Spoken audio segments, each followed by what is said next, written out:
What if one of the greatest civilizations in human history never actually disappeared, but simply changed its name? For more than 2,000 years, the world spoke of Persia with a mixture of awe and fascination, a land of vast empires, brilliant scholars, legendary kings, and cultures so rich that even its enemies could not ignore its influence. Yet today, that name seems to have vanished from the political map, replaced by another Iran. How could a civilization powerful enough to rule nearly half the known world seemingly fade from history? Did Persia collapse? Was it conquered into oblivion? Or did something far more subtle happen? Something that rewrote how the world remembers an entire people? To answer that question, we must travel back across millennia to a harsh plateau surrounded by mountains and deserts where ancient trade routes carried more than silk and spices. Along those routes moved ideas, religions, languages, and ambitions powerful enough to reshape continents. In this land, tribes became kingdoms, kingdoms became empires, and empires became legends. Here rose rulers who governed not only through conquest but through diplomacy and cultural respect. Here clashed some of the most powerful forces of the ancient world, from Persian kings to Greek conquerors, from Roman rivals to Islamic armies. And yet, through invasions, revolutions, and the rise and fall of dynasties, the core identity of this civilization refused to disappear. Persia did not simply fall. It transformed, adapted, and redefined itself again and again across the centuries. Because sometimes history is not about what civilizations lose, but about how they reinvent themselves. And the story of Persia becoming Iran may be one of the most extraordinary transformations the world has ever seen. Long before the name Iran appeared on modern maps, before empires rose and collapsed across the Middle East, there existed a vast and formidable landscape known as the Iranian Plateau. Surrounded by towering mountain ranges, scorching deserts, and narrow corridors of trade that linked Asia to the Mediterranean world, this region was never isolated from history. It stood at its very crossroads. Caravans traveling through these ancient routes did not merely transport goods like silk, spices, and precious metals. They carried languages, beliefs, and ambitions powerful enough to shape entire civilizations. It was here around the 2nd millennium BCE that groups known as the Indo-Iranians began to arrive. They were nomadic peoples moving across immense distances with their herds and families speaking languages belonging to the Indo-European family, the same linguistic roots that would later give rise to Greek Latin and many modern European tongues. Their culture, beliefs, and worldview would form the earliest foundations of what we now recognize as Iranian civilization. Among these migrating peoples, two groups gradually emerged as dominant forces: the Medes, who settled in the rugged northwest and developed a formidable political presence, and the Persians, who established themselves farther south in a region called Pars. At first, the Persians were not the most powerful tribe in the region.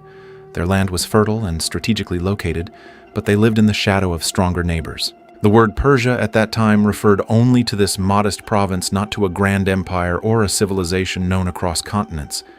Yet history often hides its greatest turning points in places that seem insignificant. Within these valleys and highlands, a cultural identity was slowly taking shape, an identity forged by migration, resilience, and adaptation. No one living on that plateau could yet foresee it, but from this seemingly quiet corner of the ancient world would rise a force powerful enough to reshape the political and cultural map of the known world. From the quiet province of Pars, where the Persians once lived in the shadow of stronger powers, emerged a leader whose vision would transform a small regional tribe into the center of one of history's greatest empires. His name was Cyrus, later remembered by the world as Cyrus the Great.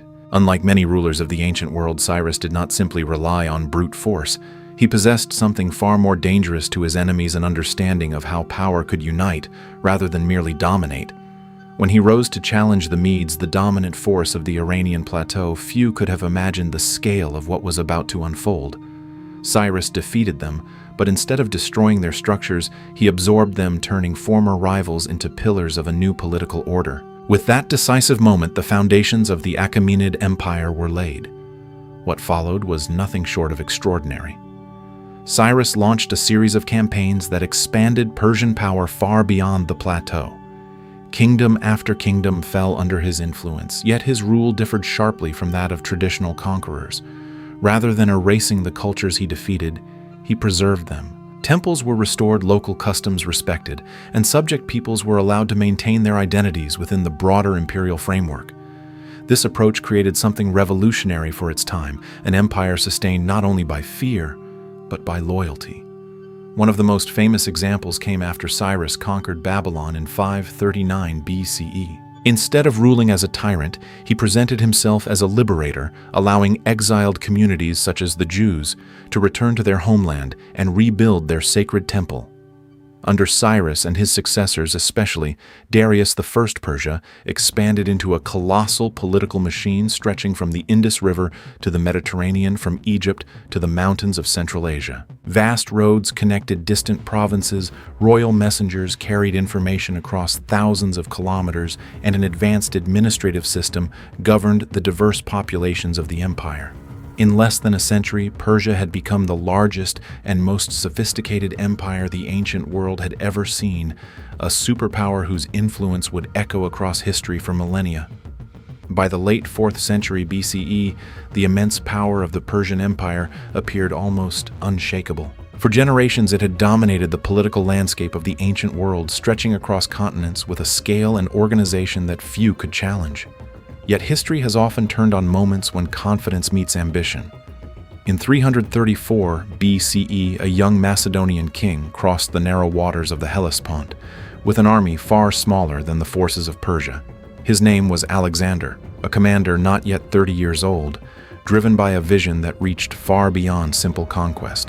What followed was a sequence of battles that would change the fate of an empire.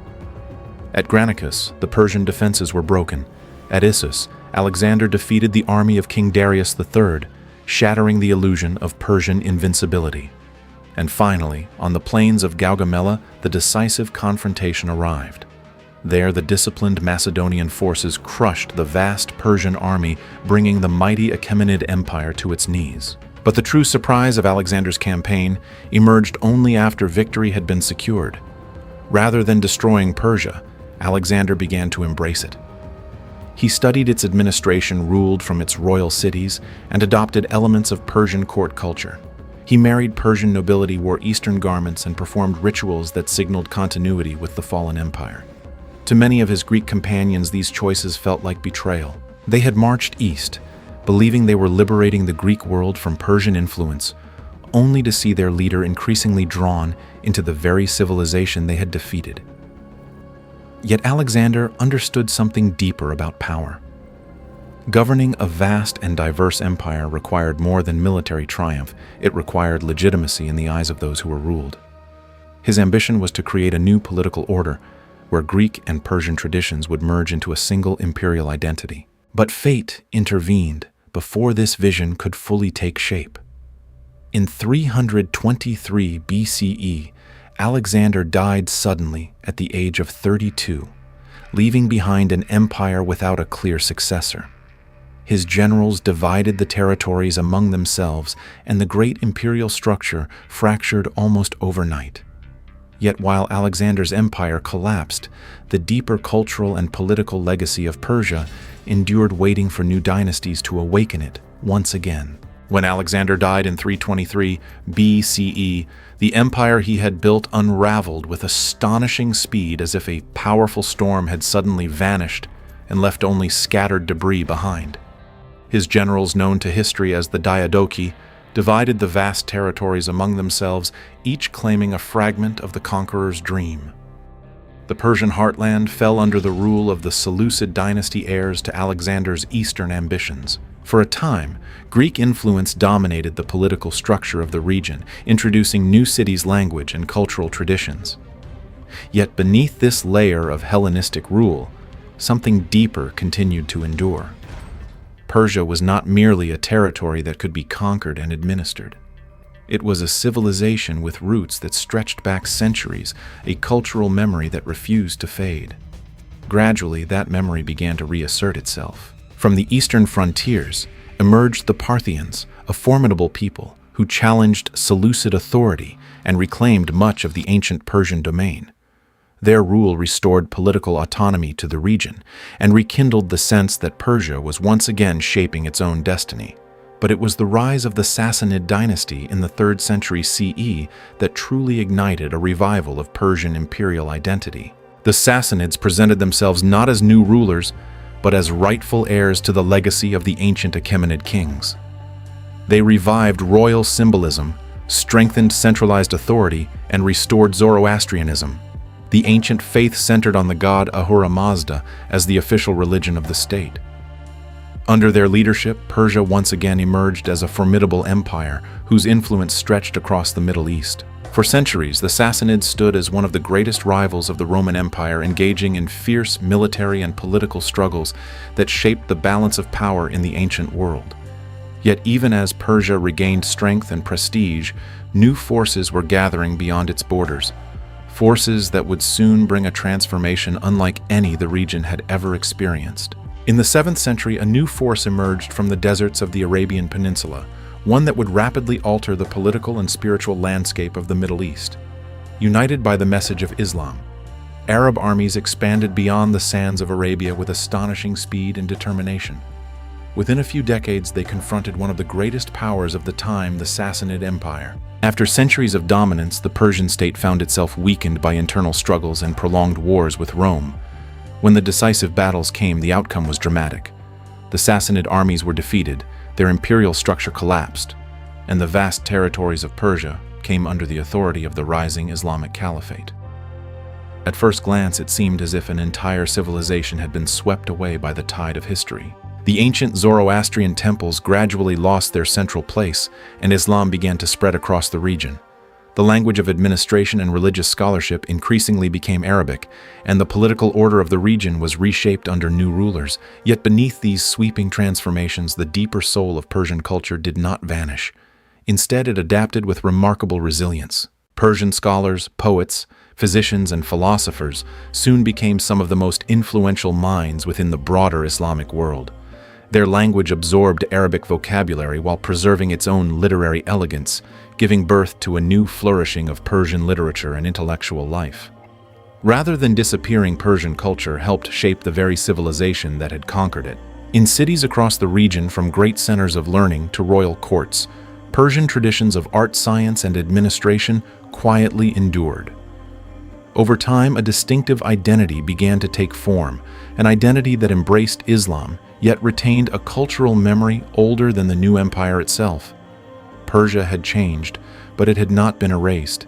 It had entered a new chapter of transformation that would continue to redefine its place in history. By the beginning of the 16th century, the lands once known for their ancient Persian empires had endured centuries of shifting dynasties, foreign invasions, and internal struggles for power. Yet out of this turbulence emerged a force that would reshape not only the political structure of the region, but its spiritual identity as well.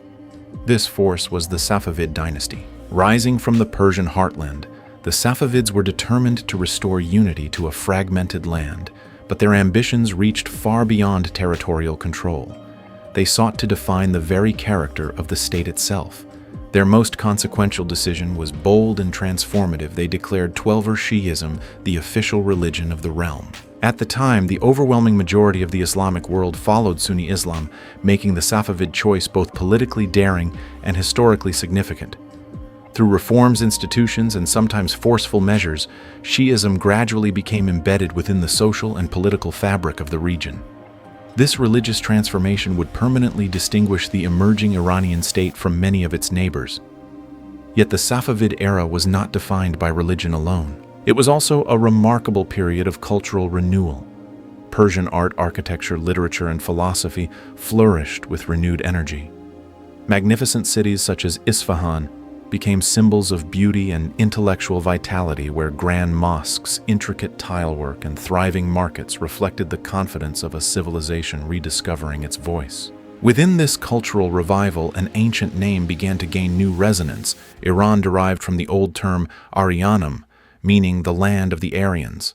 For the people of the region, the word carried deep historical memory, linking the present to a distant past. Yet beyond its borders, the world still knew the country by a different name, Persia.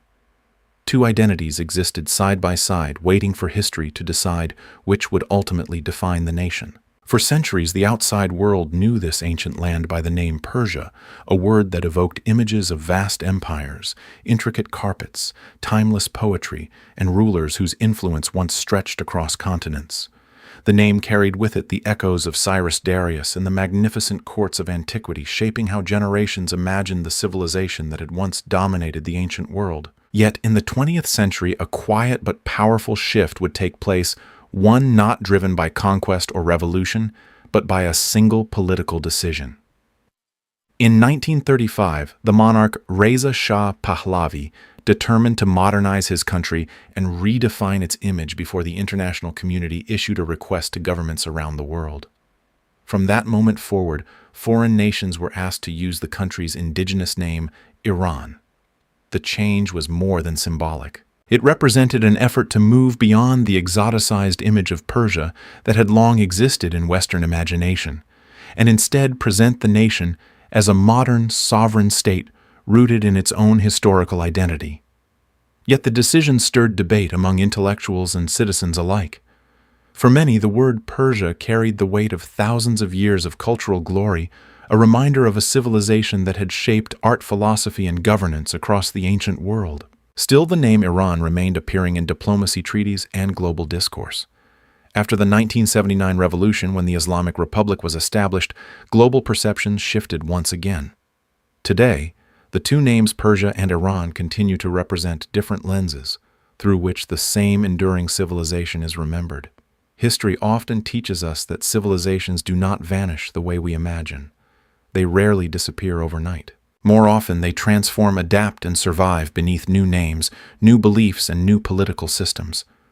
The story of Persia becoming Iran reminds us that identity is not fixed. It is something societies continuously reshape as they face new challenges, new powers, and new ideas. For modern audiences, especially in a world where cultures collide and narratives compete, this history carries an important lesson: how we name a nation, how we remember its past, and how we portray it to the world can influence generations. Misunderstanding. A civilization can be just as powerful as conquering it. And perhaps that is the deeper question this story leaves us with. Are we seeing countries for what they truly are, or only through the lens of the stories we inherit? If you found this journey through history thought-provoking, make sure to like the video, share it with others who love discovering forgotten histories, and subscribe to the channel so you don't miss the next story hidden within the past.